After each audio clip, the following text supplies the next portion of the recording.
ಗುರುವಾರ ವಾಟಾಳ್ ನಾಗರಾಜ್ ಕರೆ ಕೊಟ್ಟಿರುವ ಅಖಂಡ ಕರ್ನಾಟಕ ಬಂದ್ಗೆ ಹೋಟೆಲ್ ಅಸೋಸಿಯೇಷನ್ ಈ ಹಿಂದೆ ಕೂಡ ನೈತಿಕ ಬೆಂಬಲ ಸೂಚಿಸಿತ್ತು. ಈಗ ಅಸೋಸಿಯೇಷನ್ನ ನಿಲುವೇನು ಅಂತ ಹೇಳೋದಕ್ಕೆ ನನ್ನ ಜೊತೆಗೆ ಅಧ್ಯಕ್ಷರಾಗಿರುವಂತಹ ಪಿಸಿ ರಾವ್ ಇದ್ದಾರೆ, ಮಾತನಾಡಿಸ್ತಾ ಹೋಗ್ತೇನೆ. ಸರ್, ಕರ್ನಾಟಕ ಬಂದ್ಗೆ ಕರೆ ಕೊಟ್ಟಿದ್ದಾರೆ, ಏನ್ ಹೇಳ್ತೀರಾ? ನಿಮ್ಮ ನಿಲುವೇನೀಗ? ನಾವು ಸ್ಪಷ್ಟವಾಗಿ ಹೇಳಿದ್ದೇವೆ, ಇದಕ್ಕೆ ನೈತಿಕ ಬೆಂಬಲ ಮಾತ್ರ ಇರುತ್ತದೆ. ನೆಲ, ಜಲ, ಭಾಷೆಯ ವಿಚಾರಕ್ಕೆ ನಾವು ಯಾವುದೇ ಸಂಧಾನವಿಲ್ಲ. ಕರ್ನಾಟಕದ ಮತ್ತು ಕನ್ನಡಿಗರ ಜೊತೆ ಇರ್ತೇವೆ. ಹೀಗಿದ್ದರೂ ನಮ್ಮದು ಎಸೆನ್ಷಿಯಲ್ ಸರ್ವಿಸ್ ಆಗಿರುವುದರಿಂದ ಇದು ಅಗತ್ಯ ಸೇವೆ ಅಡಿಯಲ್ಲಿ ಬರುತ್ತದೆ. ಯಾವುದೇ ಕಾರ್ಯಕ್ರಮಕ್ಕೆ ಬಂದ್ಗೆ ನಾವು ಸಹಕಾರ ಕೊಡುವುದಿಲ್ಲ. ಅದಲ್ಲದೆ ವಿಶೇಷವಾಗಿ ಈ ಸಂದರ್ಭದಲ್ಲಿ ನಮ್ಮ ಮುಖ್ಯಮಂತ್ರಿಗಳು ಕೂಡ ಬಹಳ ಸ್ಪಂದಿಸಿದ್ದಾರೆ. ಕಾನೂನಿನ ಹೋರಾಟ ಎಲ್ಲವನ್ನು ಮಾಡುತ್ತೇವೆ ಎಂದು ಒಪ್ಪಿಕೊಂಡಿದ್ದಾರೆ. ಅವರು ಕೂಡ ಬಂದ್ಗೆ ಸಹಕರಿಸಬೇಡಿ ಅಂತ ಕರೆ ಮಾಡಿದ್ದಾರೆ. ಅದಲ್ಲದೆ ಎಲ್ಲ ಉದ್ಯಮಗಳು ಬಂದಾದರೆ ಕರ್ನಾಟಕಕ್ಕೆ ನಷ್ಟ. ಅಂದಾಜು 1,000 ಕೋಟಿಯಷ್ಟು ವ್ಯಾಪಾರ ವ್ಯವಹಾರ ನಷ್ಟ ಆಗ್ತದೆ. ಇವೆಲ್ಲವನ್ನು ಚಿಂತನೆ ಮಂಥನ ಮಾಡಬೇಕು ಬಂದನ್ನು ಆಯೋಜಿಸುವವರು. ಅದಕ್ಕೋಸ್ಕರ ನಾವು ಸ್ಪಷ್ಟವಾಗಿ ಹೇಳ್ತೇವೆ, ಬಂದ್ ನಮ್ಮಲ್ಲಿ ಇಲ್ಲ. ಸರ್, ಬಂದ್ಗೆ ಬೆಂಬಲ ಕೊಡಿ ಅಂತ ನಿಮ್ಮ ಮನವೊಲಿಸುವ ಪ್ರಯತ್ನ, ನಿಮಗೆ ಫೋನ್ ಮಾಡಿ ಸರ್ ನಮಗೆ ಸಹಕಾರ ಕೊಡಿ ಈ ತರ ಎಲ್ಲ ಏನಾದರೂ ಕರೆ ಮಾಡಿ ಕೇಳಿದಾರಾ? ಏನ್ ಹೇಳ್ತೀರಾ? ಈ ಸಂದರ್ಭದಲ್ಲಿ ಇನ್ನೂ ಕರೆ ಮಾಡಲಿಲ್ಲ, ಆದರೂ ಅಗತ್ಯನೂ ಇಲ್ಲ ಅಂತ ನೆನೆಸ್ತೇನೆ. ಒಂದು ಕಡೆ ವರ್ಣದೇವರ ಕೃಪೆ ಆಗಿದೆ, ಇನ್ನೊಂದು ಕಡೆ ಸರ್ವಪಕ್ಷ ಸಭೆಯಾಗಿದೆ, ಮತ್ತೊಂದು ಕಡೆ ನಮಗೆ ಬೇಕಾದಂಥ ಕಾನೂನು ಹೋರಾಟಕ್ಕೆ ಮುಂದಾಗಿದ್ದೇವೆ. ಇದೆಲ್ಲವನ್ನು ಸಂಯೋಜಿಸಿದರೆ ಬಂದಿನ ಅಗತ್ಯನೂ ಇಲ್ಲ.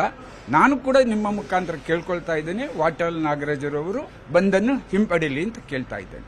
ಸರ್, ನೈತಿಕ ಬೆಂಬಲ ಅಂದ್ರೆ ಯಾವ ತರ? ಈಗ ಕಪ್ಪು ಪಟ್ಟಿ ಧರಿಸೋದು ಆ ತರ ಏನಾದ್ರು ಇದೆಯಲ್ಲ? ಯಥಾ ಪ್ರಕಾರ ಹೋಟೆಲ್ಗಳು ಹೆಂಗ್ ಓಪನ್ ಆಗುತ್ತೋ ಹಂಗೆ ಓಪನ್ ಆಗುತ್ತೆ? ಖಂಡಿತ ಯಥಾ ಪ್ರಕಾರನೇ ಹೋಟೆಲ್ ಓಪನ್ ಆಗ್ತದೆ. ಅದರಲ್ಲಿ ಯಾವುದೇ ಈ ಸತಿ ಬಂದಿಗೆ ನಮ್ಮದು ಯಾವುದೇ ಸಹಕಾರ ಇಲ್ಲ ಅಂತ ಹೇಳ್ತಾ ಇದ್ದೇವೆ. ಯಥಾ ಪ್ರಕಾರ ಎಲ್ಲಾ ಹೋಟೆಲ್ಗಳು ಓಪನ್ ಆಗ್ತದೆ. ಸರ್, ಕೊನೆ ಪ್ರಶ್ನೆ, ಈಗ ಬಂದ್ಗೆ ಬೆಂಬಲ ಕೊಡುವುದು ಕೆಲವೇ ಸಂಘಟನೆಗಳು ಕೊಡ್ತಾ ಇದೆ, ಅವರಿಗೆ ಏನ್ ಹೇಳ್ತೀರಾ? ನಮ್ಮ ಮಾತು ಪ್ರಕಾರ ಹೇಳುವುದಾದ್ರೆ ಸಂಘಟನೆಗಳು ಒಗ್ಗಟ್ಟಾಗಬೇಕು.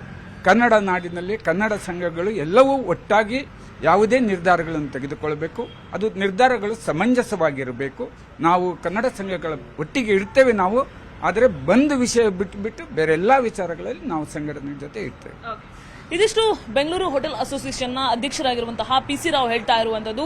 ಈ ಸಲವೂ ಕೂಡ ಬಂದ್ಗೆ ನೈತಿಕ ಬೆಂಬಲವನ್ನ ಮಾತ್ರ ಸೂಚಿಸ್ತೀವಿ ಅನ್ನುವಂತಹ ಮಾತನ್ನ ಹೇಳ್ತಾ ಇದ್ರು. ವಿಡಿಯೋ ಜರ್ನಲಿಸ್ಟ್ ಗುರುಶೇಖರ್ ಜೊತೆ ಪ್ರಗತಿ ಶೆಟ್ಟಿ, ನ್ಯೂಸ್ 18 ಬೆಂಗಳೂರು. ಗುರುವಾರ ವಾಟಾಳ್ ನಾಗರಾಜ್ ಕರೆ ಕೊಟ್ಟಿರುವ ಅಖಂಡ ಕರ್ನಾಟಕ ಬಂದ್ಗೆ ಹೋಟೆಲ್ ಅಸೋಸಿಯೇಷನ್ ಈ ಹಿಂದೆ ಕೂಡ ನೈತಿಕ ಬೆಂಬಲ ಸೂಚಿಸಿತ್ತು. ಈಗ ಅಸೋಸಿಯೇಷನ್ನ ನಿಲುವೇನು ಅಂತ ಹೇಳೋದಕ್ಕೆ ನನ್ನ ಜೊತೆಗೆ ಅಧ್ಯಕ್ಷರಾಗಿರುವಂತಹ ಪಿಸಿ ರಾವ್ ಇದ್ದಾರೆ, ಮಾತನಾಡಿಸ್ತಾ ಹೋಗ್ತೇನೆ.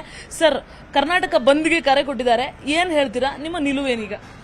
ನಾವು ಸ್ಪಷ್ಟವಾಗಿ ಹೇಳಿದ್ದೇವೆ, ಇದಕ್ಕೆ ನೈತಿಕ ಬೆಂಬಲ ಮಾತ್ರ ಇರುತ್ತದೆ. ನೆಲ, ಜಲ, ಭಾಷೆಯ ವಿಚಾರಕ್ಕೆ ನಾವು ಯಾವುದೇ ಸಂಧಾನವಿಲ್ಲ. ಕರ್ನಾಟಕದ ಮತ್ತು ಕನ್ನಡಿಗರ ಜೊತೆ ಇರ್ತೇವೆ. ಹೀಗಿದ್ದರೂ ನಮ್ಮದು ಎಸೆನ್ಷಿಯಲ್ ಸರ್ವಿಸ್ ಆಗಿರುವುದರಿಂದ ಇದು ಅಗತ್ಯ ಸೇವೆ ಅಡಿಯಲ್ಲಿ ಬರುತ್ತದೆ. ಯಾವುದೇ ಕಾರ್ಯಕ್ರಮಕ್ಕೆ ಬಂದ್ಗೆ ನಾವು ಸಹಕಾರ ಕೊಡುವುದಿಲ್ಲ. ಅದಲ್ಲದೆ ವಿಶೇಷವಾಗಿ ಈ ಸಂದರ್ಭದಲ್ಲಿ ನಮ್ಮ ಮುಖ್ಯಮಂತ್ರಿಗಳು ಕೂಡ ಬಹಳ ಸ್ಪಂದಿಸಿದ್ದಾರೆ. ಕಾನೂನಿನ ಹೋರಾಟ ಎಲ್ಲವನ್ನು ಮಾಡುತ್ತೇವೆ ಎಂದು ಒಪ್ಪಿಕೊಂಡಿದ್ದಾರೆ. ಅವರು ಕೂಡ ಬಂದ್ಗೆ ಸಹಕರಿಸಬೇಡಿ ಅಂತ ಕರೆ ಮಾಡಿದ್ದಾರೆ. ಅದಲ್ಲದೆ ಎಲ್ಲ ಉದ್ಯಮಗಳು ಬಂದಾದರೆ ಕರ್ನಾಟಕಕ್ಕೆ ನಷ್ಟ. ಅಂದಾಜು 1,000 ಕೋಟಿಯಷ್ಟು ವ್ಯಾಪಾರ ವ್ಯವಹಾರ ನಷ್ಟ ಆಗ್ತದೆ. ಇವೆಲ್ಲವನ್ನು ಚಿಂತನೆ ಮಂಥನ ಮಾಡಬೇಕು ಬಂದನ್ನು ಆಯೋಜಿಸುವವರು. ಅದಕ್ಕೋಸ್ಕರ ನಾವು ಸ್ಪಷ್ಟವಾಗಿ ಹೇಳ್ತೇವೆ, ಬಂದ್ ನಮ್ಮಲ್ಲಿ ಇಲ್ಲ. ಸರ್, ಬಂದ್ಗೆ ಬೆಂಬಲ ಕೊಡಿ ಅಂತ ನಿಮ್ಮ ಮನವೊಲಿಸುವ ಪ್ರಯತ್ನ, ನಿಮಗೆ ಫೋನ್ ಮಾಡಿ ಸರ್ ನಮಗೆ ಸಹಕಾರ ಕೊಡಿ ಈ ತರ ಎಲ್ಲ ಏನಾದರೂ ಕರೆ ಮಾಡಿ ಕೇಳಿದಾರಾ? ಏನ್ ಹೇಳ್ತೀರಾ? ಈ ಸಂದರ್ಭದಲ್ಲಿ ಇನ್ನೂ ಕರೆ ಮಾಡಲಿಲ್ಲ, ಆದರೂ ಅಗತ್ಯನೂ ಇಲ್ಲ ಅಂತ ನೆನೆಸ್ತೇನೆ. ಒಂದು ಕಡೆ ವರ್ಣದೇವರ ಕೃಪೆ ಆಗಿದೆ, ಇನ್ನೊಂದು ಕಡೆ ಸರ್ವಪಕ್ಷ ಸಭೆಯಾಗಿದೆ, ಮತ್ತೊಂದು ಕಡೆ ನಮಗೆ ಬೇಕಾದಂಥ ಕಾನೂನು ಹೋರಾಟಕ್ಕೆ ಮುಂದಾಗಿದ್ದೇವೆ. ಇದೆಲ್ಲವನ್ನು ಸಂಯೋಜಿಸಿದರೆ ಬಂದಿನ ಅಗತ್ಯನೂ ಇಲ್ಲ. ನಾನು ಕೂಡ ನಿಮ್ಮ ಮುಖಾಂತರ ಕೇಳ್ಕೊಳ್ತಾ ಇದ್ದೇನೆ, ವಾಟಾಳ್ ನಾಗರಾಜರವರು ಬಂದನ್ನು ಹಿಂಪಡೀಲಿ ಅಂತ ಕೇಳ್ತಾ ಇದ್ದೇನೆ. ಸರ್, ನೈತಿಕ ಬೆಂಬಲ ಅಂದ್ರೆ ಯಾವ ತರ? ಈಗ ಕಪ್ಪು ಪಟ್ಟಿ ಧರಿಸೋದು ಆ ತರ ಏನಾದ್ರು ಇದೆಯಲ್ಲ? ಯಥಾ ಪ್ರಕಾರ ಹೋಟೆಲ್ಗಳು ಹೆಂಗ್ ಓಪನ್ ಆಗುತ್ತೋ ಹಂಗೆ ಓಪನ್ ಆಗುತ್ತೆ? ಖಂಡಿತ ಯಥಾ ಪ್ರಕಾರನೇ ಹೋಟೆಲ್ ಓಪನ್ ಆಗ್ತದೆ. ಅದರಲ್ಲಿ ಯಾವುದೇ ಈ ಸತಿ ಬಂದಿಗೆ ನಮ್ಮದು ಯಾವುದೇ ಸಹಕಾರ ಇಲ್ಲ ಅಂತ ಹೇಳ್ತಾ ಇದ್ದೇವೆ. ಯಥಾ ಪ್ರಕಾರ ಎಲ್ಲಾ ಹೋಟೆಲ್ಗಳು ಓಪನ್ ಆಗ್ತದೆ.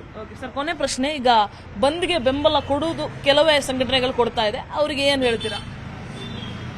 ನಮ್ಮ ಮಾತು ಪ್ರಕಾರ ಹೇಳೋದಾದ್ರೆ ಸಂಘಟನೆಗಳು ಒಗ್ಗಟ್ಟಾಗಬೇಕು. ಕನ್ನಡ ನಾಡಿನಲ್ಲಿ ಕನ್ನಡ ಸಂಘಗಳು ಎಲ್ಲವೂ ಒಟ್ಟಾಗಿ ಯಾವುದೇ ನಿರ್ಧಾರಗಳನ್ನು ತೆಗೆದುಕೊಳ್ಬೇಕು. ಅದು ನಿರ್ಧಾರಗಳು ಸಮಂಜಸವಾಗಿರಬೇಕು. ನಾವು ಕನ್ನಡ ಸಂಘಗಳ ಒಟ್ಟಿಗೆ ಇರ್ತೇವೆ ನಾವು, ಆದರೆ ಬಂದ್ ವಿಷಯ ಬಿಟ್ಟು ಬೇರೆ ಎಲ್ಲಾ ವಿಚಾರಗಳಲ್ಲಿ ನಾವು ಸಂಘಟನೆ ಜೊತೆ ಇರ್ತೇವೆ.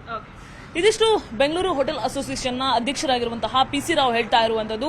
ಈ ಸಲವೂ ಕೂಡ ಬಂದ್ಗೆ ನೈತಿಕ ಬೆಂಬಲವನ್ನ ಮಾತ್ರ ಸೂಚಿಸ್ತೀವಿ ಅನ್ನುವಂತಹ ಮಾತನ್ನ ಹೇಳ್ತಾ ಇದ್ರು. ವಿಡಿಯೋ ಜರ್ನಲಿಸ್ಟ್ ಗುರುಶೇಖರ್ ಜೊತೆ ಪ್ರಗತಿ ಶೆಟ್ಟಿ, ನ್ಯೂಸ್ 18 ಬೆಂಗಳೂರು.